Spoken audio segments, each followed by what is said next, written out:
Oke, halo guys, kembali lagi bersamaku. Jadi pada video kali ini kita akan melanjutkan lagi pembahasan kita tentang Q. Nah, di video sebelumnya kita sudah membahas tentang apa itu Q, konsep dasar Q, cara kerja, bahkan sampai metode-metode atau istilah yang ada pada Q. Nah, di video ini kita akan coba implementasi dari teori-teori yang sudah kita bahas kemarin. Nah, sebelumnya aku mau menjelaskan dulu apa saja fitur-fitur yang akan kita terapkan pada Q ini. Yang pertama, itu kita akan coba untuk membuat fitur isEmpty dan isFull. Ini sama seperti stack kemarin ya. Jadi untuk mengecek datanya itu kosong dan datanya itu penuh atau enggak gitu. Lalu ada enqueue, yaitu menambahkan data. Ini mirip kayak push kalau yang di stack kemarin. Lalu ada dequeue, ini mengambil data. Mirip kayak pick juga. Nah, lalu ada dua tambahan, yaitu ada clear dan view. Kalau clear itu ya menghapus datanya. Ini mirip kayak pop yang stack kemarin itu. Dan view ini untuk melihat data dalam antrian. Ini melihat semua datanya lah, gitu. Oke, sekarang langsung saja kita akan implementasi. Jadi, apa yang pertama kita buat? Kita mau deklarasi dulu variabel awalnya. Di sini aku mau coba untuk deklarasi queue atau antrian maksimalnya. Sebenarnya di sini kita bisa pakai hashtag define untuk deklarasi variabelnya. Ya. Jadi bisa kita kasih ini deklarasinya. Define max-nya itu 7 ya. Atau 5 deh biar nggak terlalu banyak. Nah, sebelumnya kita kan pakai cons ya, cons, integer, max gitu. Ini juga bisa, sama aja. Lalu kita akan buat lagi variabel global di sini untuk menyimpan queue-nya. Ini data. Dan untuk panjangnya tuh max, dia ngambil dari yang sudah kita definisiin itu. Setelah itu kita akan set head dan tail-nya ya, yaitu kosong. Jadi kan defaultnya itu kosong, jadi bisa kita buat seperti ini. Head itu sama dengan -1 ya. -1 itu artinya kosong ya. Dan tail-nya itu sama dengan -1. Oke. Nah, sekarang kita udah selesai untuk deklarasinya. Selanjutnya, kita akan buat metode-metodenya. Yaitu yang pertama isEmpty ya. Ini itu boolean isEmpty. Oke. Di dalamnya apa? Isinya itu adalah seperti ini. Return head-nya itu sama dengan -1 dan tail-nya itu sama dengan -1. Oke, udah seperti ini aja. Setelah itu kita akan isi untuk fungsi yang namanya isFull. Isinya apa? Ya, kurang lebih mirip lah ya kayak stack kemarin. Itu kita akan ngecek gini, return tail-nya ini atau indeks data yang paling terakhir itu apakah sama dengan max -1. Max -1 itu untuk mengambil indeks data yang terakhir, ya kan? Itu. Ini untuk mengambil indeks maksimalnya, data yang terakhirnya gitu. Kita return seperti ini. Nah, untuk yang berikutnya adalah kita akan membuat fungsi untuk enqueue. Ini tipenya void enqueue. Enqueue, oke. Di dalamnya ada apa? Pertama kita akan cek apakah datanya ini itu full atau enggak. Kalau full, maka tampilkan pesan berikut. Itu antrian sudah penuh. Oke. Nah, seperti ini aja. Seperti inilah ya. Kita kasih enter ya. Lalu kita coba return. Nah, sekarang kita kasih else. Dan else ya. Langsung aja di sini ya. Dan di sini kita akan melakukan pengecekan lagi. Kalau dia itu kosong. Kalau dia itu kosong, maka kita set head-nya itu sama dengan tail sama dengan 0. Nah, ini artinya sama aja karena kita mau ngeset value-nya sama ya. Jadi head sama dengan tail sama dengan 0. Lalu kita tinggal buat ini cout untuk masukkan datanya. Masukkan data. Lalu kita check in dan masukkan data user itu ke dalam sini. Data yang index tail ini. Sekarang kita akan ke else ya. Kalau dia tuh nggak kosong, maka kita tambahin ini atau increment kan indeks yang tail ini atau elemen yang paling ujung gitu. Lalu kita tampilkan seperti ini. Nah, kita buat inputan juga yang sama ya. Masukkan data. Lalu kita in data dan indeks yang tail ini. Oke, kurang lebih seperti ini untuk NQ.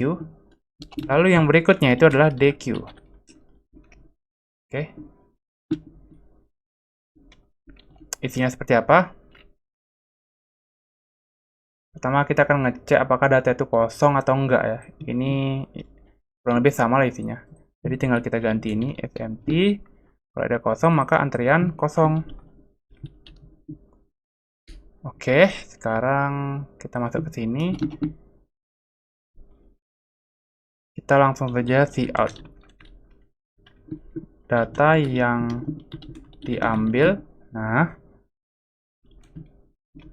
cara ngambilnya adalah data head ya. Ini untuk mengambil data yang paling atas ya.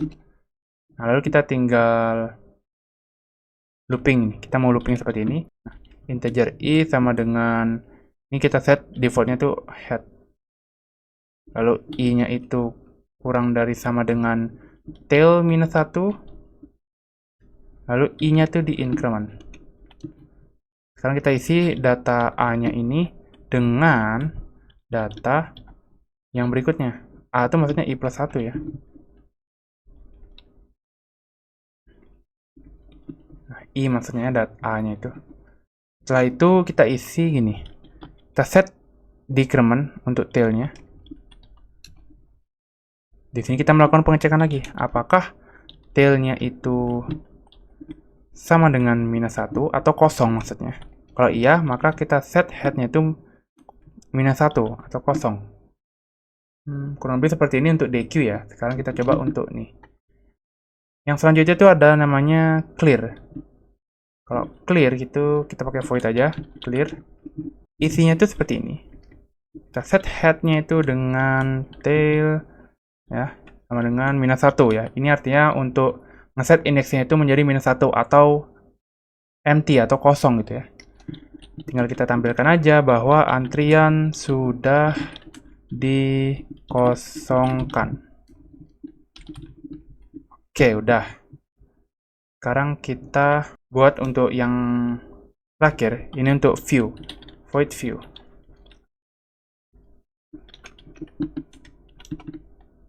Nah, pertama kita akan melakukan pengecekan dulu, apakah data itu kosong atau enggak, ya, untuk bisa mengambil datanya kan. Nah, setelah itu barulah kita akan melakukan looping. Integer i sama dengan head ya, bukan 0. Selalu i-nya itu kurang dari sama dengan tail, dan i-nya itu di increment. Di sini dalamnya adalah gini, ya data-datanya. Data pada antrian ke sini, ke ini, isinya itu adalah ini, sama dengan data yang i. Lalu kita kasih enter. Oke, mungkin kurang lebih seperti inilah ya untuk fungsi-fungsinya sudah kita buat. Sekarang kita coba tampilkan. Pertama kita panggil NQ ya. Jadi sini kan dia masukkan data tail. Oke guys, sekarang kita akan coba untuk panggil fungsi-fungsi yang sudah kita buat. Kita di sini tutup dulu deh. Tutup. Oke, tutup. Pertama kita akan coba tambahkan datanya dengan NQ. Nah, setelah itu kita panggil gini deh, 2 kali. 3 kalian deh, 5 ya. Oke, 5 aja deh. Soalnya kita mau ngetes juga apakah datanya itu penuh. Kalau penuh itu gimana gitu. Jadi, oke. Kalau penuh kan berarti lebih dari 5 ya. 6 deh. Oke. Agak pelimpan aku ya, nggak apa-apa. Jadi sini ada NQ. Sekarang kita sekalian deh untuk menampilkan data yang paling atas atau data yang paling ini lah, paling ujung atau di head-nya ya. DQ. Data yang paling ujung ya, diambil ya.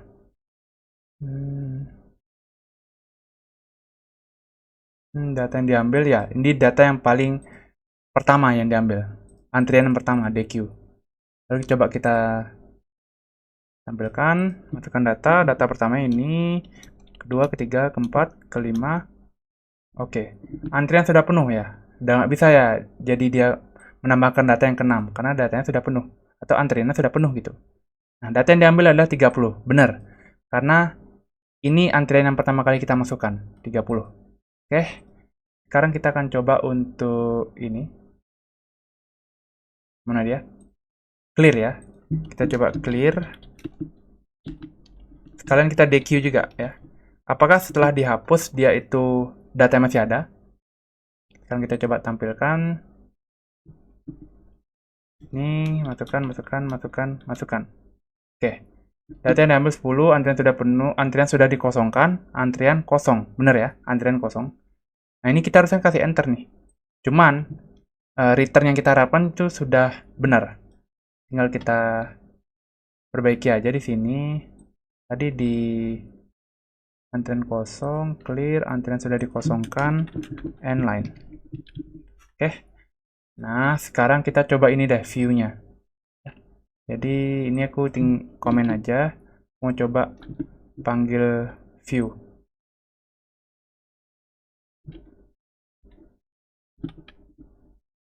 Oke, view. Aku coba run. Masukkan data. Nah, ini dia. Data pada antrian ke-165, ke-265. Nah, ini ada sedikit bug nih. Kenapa dia hanya menampilkan 3 ya, 3 data ya. 3. Ini kurang kita kasih enter deh. Dan selain itu, dia juga menampilkan data yang sama, 65, yang dimana 65 cuma 1 dan 34 juga cuma 1. Ya emang benar 1, tapi data lainnya itu tidak ditampilkan gitu ya. Oke, jadi kita akan cek coba satu-satu. Data yang diambil. Oke, data yang diambil itu kita kurang kasih ini. End line. Tip. Tadi kita ada sedikit bug di sini ya. Data pada antrian ke ini adalah ini. Kita coba cek satu-satu ya. Oke guys, mungkin aku sudah nemu. Ini sebenarnya bukan bug. Cuman karena kita memanggil DQ ini, yang dimana kalau kita manggil DQ kan dia hanya mengambil data yang paling pertama ya. Nah, di sini dia ada melakukan ini. Jadi tailnya itu bakal dikurangin itu guys. Ya, atau bisa dibilang data yang paling terakhir itu bakal dihilangkan. Maka dari itu kita coba lihat run. Kalau aku coba misalnya nih, masukkan datanya. Nah, yang masuk itu seperti ini jadinya. Data yang ke nolnya malah 23 diambil karena sudah ditampilkan di sini gitu kan. Jadi dia hanya mengambil 23 data indeks ke 0 atau bisa dibilang ini indeks ke 1 ya, indeks ke 1 dan indeks kedua. Dan ini diulang lagi gitu. Jadi karena ini sih sebenarnya di dalam looping ini. Ya, itu dia. Maka kita tidak bisa berbarengan memanggil DQ dan view. Gitu. Jadi harus view ya. Kalau kita mau manggil data semua ya view aja. Kalau mau manggil datanya yang paling atas atau yang paling pertama aja, tinggal panggil DQ gitu. Kita coba run, masukin datanya.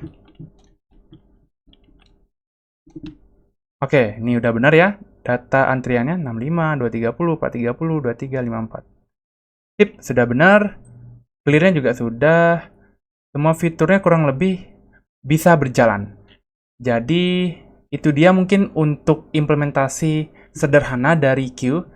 Ya, jadi ini benar-benar sederhana banget. Kita tidak menggunakan user interface yang ya ribet. Kita hanya membuat ini. Kita hanya fokus di metode-metodenya aja soalnya. Mungkin kalau kalian mau ubah sedikit dari tampilan, dari fitur, lebih kompleks bisa saja. Oke. Jadi yang penting kalian sudah paham tentang konsep Q, maka kalian pasti bisa untuk membuatnya menjadi lebih kompleks lagi. Oke, mungkin sekian dulu untuk video kali ini. Di video selanjutnya, sekaligus sebagai video terakhir dari series Q, aku akan membuat sebuah mini project, jadi kalian juga bisa ikut bareng. Jadi mini projectnya ini kita akan coba mengimplementasikan Q dengan linked list ya. Linked list itu apa? Itu sudah pernah kita pelajari di seri sebelumnya.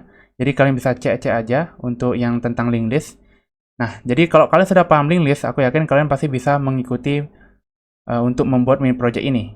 Jadi kita akan membuat sebuah program apa? Oke, jadi kita akan membuat program apa? Itu akan kita bahas di video berikutnya tentang mini project. Oke, jadi sekian dari aku and see you in the next video.